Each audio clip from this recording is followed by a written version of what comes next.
The British National Party have been accused of exploiting murder victims and their families. The BNP have run a campaign featuring murders allegedly with a racial element and using those personal family tragedies to call for support for BNP policies.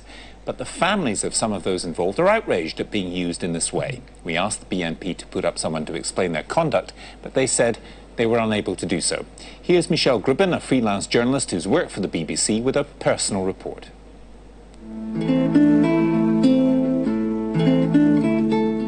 Christopher Yates was just 30 when he was murdered in a brutal and unprovoked attack in Barking, East London, 5 years ago. He had been to a friend's birthday party and was wandering home in the early hours of the morning through the university campus. He was set upon by 3 Asian men in their 20s. They knocked him to the ground and stamped on his head repeatedly. They left him to die, choking on his own blood. Chris was my first cousin. I remember him as a quiet, gentle guy. He was one of life's truly good people. He was just in the wrong place at the wrong time. Zashid Zulfikar, Zahid Bashir and Imran Maqsood were later convicted of my cousin's murder. After the trial, my aunt and uncle, Chris's mum and dad, spoke of their anguish. Our son's lost his life. They've also ruined the lives of all of us as a family and all of Christopher's friends. And they're going away for 15 years, but at least they're still alive. Evil. I use the word very cautiously, but I think it's the only word that I can use, that they are evil people. Chris was remembered at a candlelit vigil in Birmingham alongside other murder victims in 2005. The victims of these crimes, though, are all white, and this vigil was organised by the British National Party. Since that vigil, the BNP have continued to appropriate Chris's death and my family's anguish for their own ends. His images stare out from their websites and videos, yet no one in the family has ever been approached for permission to use them. If I truly analyse my feelings, when somebody pays attention to a case like this, it can pull at the heartstrings, however fleetingly. And that's the precise emotion that the BNP preys upon.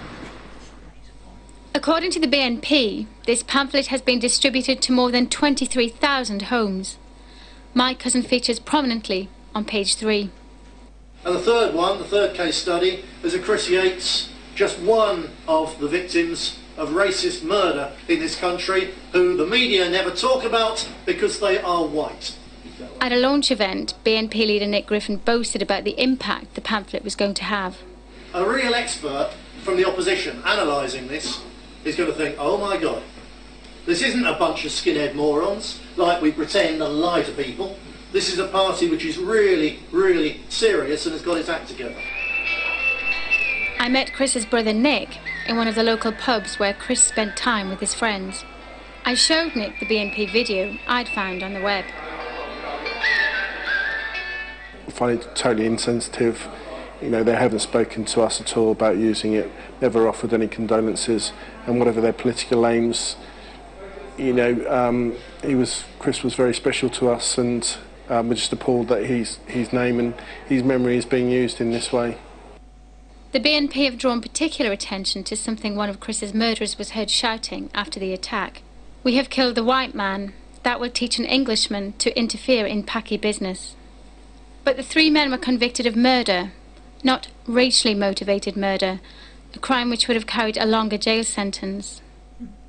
Given that Chris's murder could have been racially motivated, do you think that's any excuse for any political party to use it on their campaign material?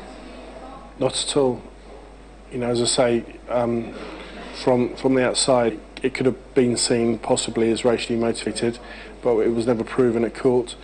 And, you know, I just think it's abhorrent that they should use Chris and his memory in this way, and other people like him. Chris's murder is not the only crime to be used in this way. I've discovered cases up and down the country where personal tragedy has been turned into BNP propaganda. Oldham, scene of some of Britain's worst race riots back in 2002. Just months later, 19-year-old Gavin Hopley was enjoying a night out in town with friends. He inadvertently wandered into the troubled Glodick area of the town, where he was set upon by an Asian gang and kicked to death. No one has ever been convicted of his murder, but Gavin's brother Stefan thinks he knows why his brother was killed. It's an all-go white area, and 3 white lads going into an area like that, there's been something that's going to happen. It's either racially or they just wanted to beat somebody up, really. But in my eyes, it was racially motivated. Since Gavin's death, the BNP have consistently used his story and images in their campaigning, despite Stefan asking for the material to be removed. My brother's being used as a martyr by the BNP, and I'm not happy with that. Our family's not really happy about it, saying that Asians came up to our graveside and demolished or vandalised the gravestone and the flowers. That never happened, and writing down that Asians had done it is going to cause more arguments. That's a plaque that we had put up, which was blessed by a priest. Gavin was a security guard at this shopping centre in Rochdale, where a plaque has been erected by friends and family in his memory. But it was not the only memorial to Gavin. A few months after his death, this stone was laid by the BNP on the street where he was attacked. I didn't like the fact that this had put down, it caused a rift with exactly what it says between the two racially people, like us, got the Asians that are there and us, ourselves. We don't want any arguments, anything like that, and that's basically going to cause arguments. It's nice to have somebody trying to remember my brother, but I'd like him to be remembered in the right way. Whatever the circumstances of these hideous crimes, my family and others I've spoken to, who arguably have most right to feel aggrieved, reject the BNP's message and object strongly to their loved ones' names being used to promote their cause. Well, we asked the BNP to respond to the allegations in that report of exploiting the grief of the bereaved, but they were unable to help the party leader Nick Griffin, the deputy party leader, or anyone else to appear live on the programme. Instead, they issued the following statement. Just 5 weeks before a general election, you choose to indulge in simplistic and emotive propaganda concerning a campaign that is over 2 years old. Viewers may quite correctly speculate that if the BBC hadn't itself been at the forefront of promoting a multiracial society for the last 40 years, the subject matter would not have arisen in the first place. The Labour Party tonight chose the TV historian Tristram